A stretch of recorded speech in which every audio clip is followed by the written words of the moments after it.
Hi welcome to కొలుగురు 24/7 news TV. నేను Shravan Kumar Virlapati, political analyst.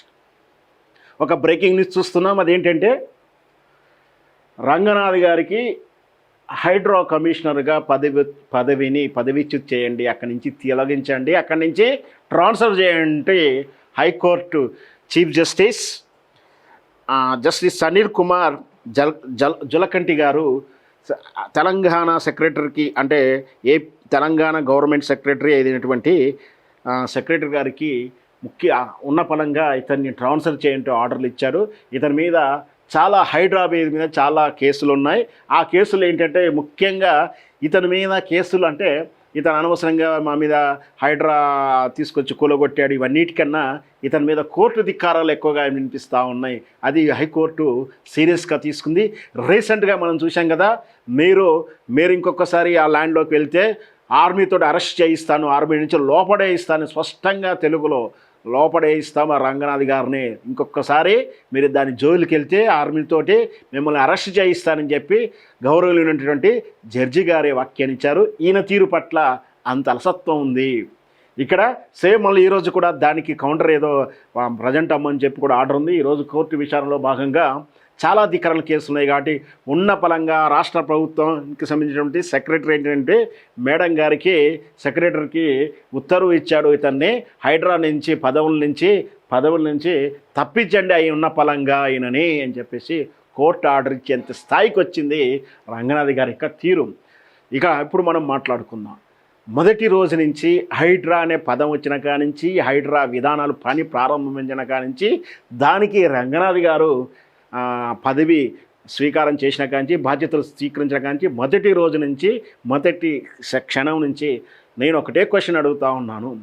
Hydraa అనే పని చేస్తూ ఉన్నారు, స్వాగతము, దాన్ని చేయాల్సిందే. అంటే చెరువుల కబ్జా నుంచి కానీ, ప్రభుత్వ కబ్జాల నుంచి కానీ, ఎవరైతే ప్రభుత్వ ఆస్తులు కానీ, చెరువుల నుంచి కానీ, అడవుల నుంచి కానీ ఏదైనా కబ్జా గురైతే దాన్ని పరిరక్షించాల్సిన బాధ్యత ప్రభుత్వంది. ప్రభుత్వం దానికి ప్రివెంటివ్గా ఒక సెక్షనే పెట్టింది, దాని పేరు హైడ్రా. కానీ ఈ హైడ్రాను అడ్డం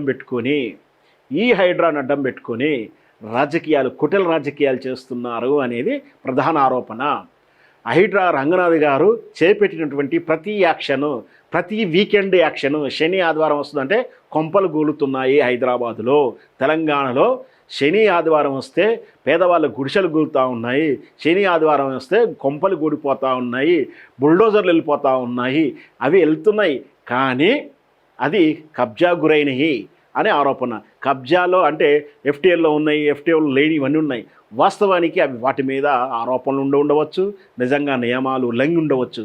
కానీ అంతకన్నా ఎక్కువ ఉల్లంఘన జరిగినటువంటి వాటి తెరువు పోకుండా, వాటి జోలికి వెళ్లకుండా, అంతకన్నా ప్రధాన ఆరోపణలు ఉన్న వాటికి వెళ్లకుండా, అంతకన్నా ప్రధానమైనటువంటి ప్రయారిటీ ఉన్న ప్లేస్కి వెళ్లకుండా కొన్ని సెలెక్టెడ్ వాటికి ఎందుకు వెళ్తున్నాడు అనేది ఇక్కడ ప్రశ్న. నేను అందుకే మొదటి నుంచి అడుగుతున్నా, రంగనాథ్ గారి ఓ యాక్షా ప్లాన్ మొదటిగా మూసీ చేస్తున్నారా, చెరువులు చేస్తున్నారా, లేకపోతే ఓల్డ్ సిటీ చేస్తారా, లేకపోతే ఇక్కడ కొత్త సిటీలు చేస్తారా, లేదు కుకట్పల్లి వైపు చేస్తారా, లేదు ఇక్కడ బహదూర్పురం వైపు చేస్తున్నారా, లేదు రాజకీయ నాయకుల కబ్జాలు చేస్తా అన్నారా, మీరు రాజకీయ గుండాల కబ్జాలు ఆరోపణలు ఎవరు కంప్లీట్ ఇచ్చారు, వర్క్ ఆర్డర్ ఎలా వెళ్తుంది అంటే ఒకరోజు పండుకుంటే కలగనితే అక్కడికి వెళ్ళిపోతారా, లేదా మీరు వెళ్తున్నప్పుడు మీకు ఆర్డర్ ఇస్తున్నటువంటి ఆ షాడో మనిషి ఎవడు, షాడో అధికారులు ఎవరు, మీ మీద ఒత్తిడి చేస్తూ లిస్టు ప్రయారిటీ ఇస్తున్నటువంటి అధికారులు ఎవరు కూడా తెలియజేయాలి. మీ ఇష్టం వచ్చినట్టు వర్క్ ఆర్డర్ లేకుండా వెళ్ళి రాజకీయ ప్రయోజనాల దృష్ట్యా చేస్తే నేను అందుకే చెప్తాను, ఈ బ్యూరోక్రాట్స్ గత పాలకుల విషయంలో కూడా ఇట్లా అధికారులు, రాజకీయ నాయకుల, పాలకుల అడుగులు మడుగులు వస్తే లాస్ట్కి ఏమైంది, ఫోన్ ట్యాపింగ్ కేసులో రాధాకృష్ణారావు గారు అయితేనేమి, భుజంగరావు గారు అయితేనేమి, వీళ్ళంతా కూడా జైలుకు వెళ్ళి కేసులతో ఎదుర్కొంటూ ఉన్నారు. బ్యూరోక్రాట్స్ మనం చూస్తూ ఉన్నాం. గత 25 ఏళ్ల నుంచి రకరకాలుగా, అంటే తెలుగు రాష్ట్రాలలో కావచ్చు, ఏ రాష్ట్రంలో అయినా కావచ్చు, ముఖ్యంగా మనం శ్రీలక్ష్మి ఇన్స్టిట్యూట్ కాంచి తీసుకుంటే, వైఎస్ రాజశేఖర రెడ్డి పీరియడ్ కాంచి తీసుకుంటే నేటి వరకు కూడా ప్రతి ఐఏఎస్ ఆఫీసరు, ఐపీఎస్ ఆఫీసరు రాజకీయ నాయకుల చెప్పినట్టు విని వాళ్ళ అడుగులకు మడుగులు వత్తడం వల్ల వాళ్ళ టర్మ్ అయిపోయిన తర్వాత కొత్తగా వచ్చే గవర్నమెంట్ కేసులు నిన్న చూసాం కదా. ఆంధ్రప్రదేశ్ జస్వానీ కేసు విషయంలో ఐపీఎస్ ఆఫీసర్ కూడా ఆరోపణలు ఎదుర్కొని ఎంత ఇబ్బంది పడేవాడు మనం చూసాం. నిన్నటి ఫోన్ ట్యాపింగ్ కేసుల విషయంలో కూడా జైలుకి వెళ్ళినటువంటి పోలీసు ఐఏఎస్ ఆఫీసర్లు, ఐపీఎస్ ఆఫీసర్లు మనం చూసాం. ఇప్పుడు కూడా సేమ్ మళ్ళీ రేపు అధికారం కోల్పోయిన తర్వాత ఈ ప్రభుత్వం అధికారం కోల్పోతే ప్రధానంగా ఇబ్బందులు గురవుతాడేమో అని చెప్పి నా అంచనా విశ్లేషణ అయితే చెప్తా ఉంది. అన్ని రకాల ఆరోపణలు ఉన్నాయి. ఒకరి ప్రయోజనం దృష్ట్యా, కొందరి ప్రయోజనాల దృష్ట్యా మాత్రమే హైడ్రా పనిచేసింది. హైడ్రా లిమిట్స్ దాటి పనిచేస్తూ ఉంది, చట్టాన్ని ఉల్లంఘించి పనిచేస్తూ ఉంది, రూల్స్ని ఉల్లంఘించి పనిచేస్తుంది.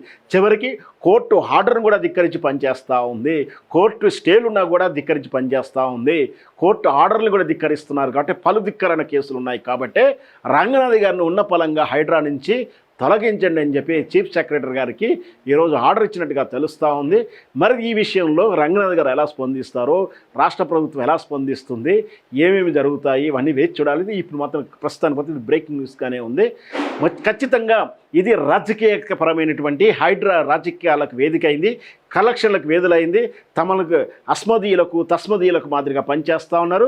తమ మాట వినని వాళ్ళకు, మన చెప్పు చేతుల్లో ఉన్న వాళ్ళ కోసం హైడ్రాను పంపిస్తున్నారని రాజకీయ అయితే వాదన ఉంది. ఖచ్చితంగా దాందుగుణంగానే రాజకీయాలకు అనుగుణంగా ఈ హైడ్రా పనిచేస్తుందేమో. హైడ్రా డిసీజ్ మొత్తం కారకుడు ఇతనే కాబట్టి ఇతని మీద చాలా ఆరోపణలు వస్తూ ఉన్నాయి. ఇతని మీద వెంటనే తొలగించాల్సిందే అని చెప్పేసి ఏకంగా హైకోర్టే జోక్యం చేసుకుని ఆర్డర్ ఇచ్చే స్థితికి వచ్చిందంటే ఎంత జరుగుతుందో ఒక్కసారి లోతైనటువంటి ఆలోచన చేయాల్సింది. ఖచ్చితంగా ఇది హైడ్రా అనేది రాజకీయాలకు అడ్డాగా మారి వాళ్ళ ప్రయోజనం కోసం మాత్రమే చేస్తుంది. 1-2 ప్రయోజనాలు జరిగి ఉండవచ్చు. దానికి పేదల ఇల్లు, ఏదైతే ఓవైసీ హాస్పిటల్ కాలేజీకి రానేటువంటి సూత్రాలు నియమాలు వేరే వారికి ఎందుకు వస్తుంటాయి, ఇవన్నీ కూడా బుల్డోజింగ్ ఆన్సర్లు చెప్పడం, బుల్డోజింగ్ టాక్లింగ్ ఆన్సర్ తప్పించుకోవడం తప్పించి నిజంగా అయితే దాంట్లో వాదనలో నిజం లేదనే సంగతి వినే వాళ్ళందరికీ అర్థమవుతున్నా ఈరోజు మనందరికీ తెలిసిందే, బరిగొన్నదే రాజ్యం అవుతుంది. అధికారంలో ఉంటే ఏ పనైనా చేసుకోవచ్చు కాబట్టి వాళ్ళకి ఇష్టం వచ్చింది చేస్తూ ఉన్నారు. వాళ్ళు నాడిందే ఆట, పాడిందే పాటగా కొనసాగుతుంది. మళ్ళీ అధికారం పోతే, అధికారం మార్పు జరిగితే నెక్స్ట్ గవర్నమెంట్లో వీళ్ళందరూ కూడా ఇబ్బందులు పడేటువంటి అవకాశాలు ఉన్నాయని నేను అంచనా వేసి విశ్లేషణ చెప్తా ఉన్నాడు. అంత దూరం పోకముందుకే మరి ఈరోజు కోర్టు ఆర్డర్ ఇచ్చింది, హైకోర్టు. మరి వేచి చూద్దాం రంగనాథ్ గారి మీద ఎలాంటి చర్యలు తీసుకుంటుంది రాష్ట్ర ప్రభుత్వం. కోర్టుకి ఏమైనా రిటర్న్గా వాళ్ళు ఏమైనా అప్డేట్స్ ఇస్తారా, లేదు రంగనాథ్ గారిని తప్పించి మళ్ళీ ఒక అధికారిని తీసుకొస్తారా, అసలు హైడ్రానే క్లోజ్ చేస్తారా, ఇవన్నీ కూడా ప్రశ్నలు. వేచి చూద్దాం. Hi friends, thank you for watching this video. ఈ వీడియో కనుక మీకు నచ్చినట్లయితే దయచేసి లైక్ చేయండి, షేర్ చేయండి. ముఖ్యంగా మా ఛానల్ 24/7 న్యూస్ టీవీని సబ్స్క్రైబ్ చేసుకోండి. ఆ తర్వాత మీ విలువైన అభిప్రాయాల్ని, మార్పులు, చేర్పులు, కావాల్సిన వీడియో ఏమన్నా ఉంటే మన వీడియో కింద కామెంట్ సెక్షన్లో కామెంట్ రూపంలో తెలియజేయండి. నమస్కారం, సాయిదంచిక మాట్లాడుతున్నాను. ప్లీజ్ సబ్స్క్రైబ్, షేర్, లైక్ చేయండి 24/7 టీవీ ఛానల్. హాయ్ నమస్తే, నేను మీ Sonia Akula. Please subscribe to 24/7 news TV. Hi అండి, అందరికీ నమస్తే. నేను Mankota Prasad. Please do subscribe 24/7 news TV. Political, entertainment and infotainment updates కోసం like, share, subscribe 24/7 news TV.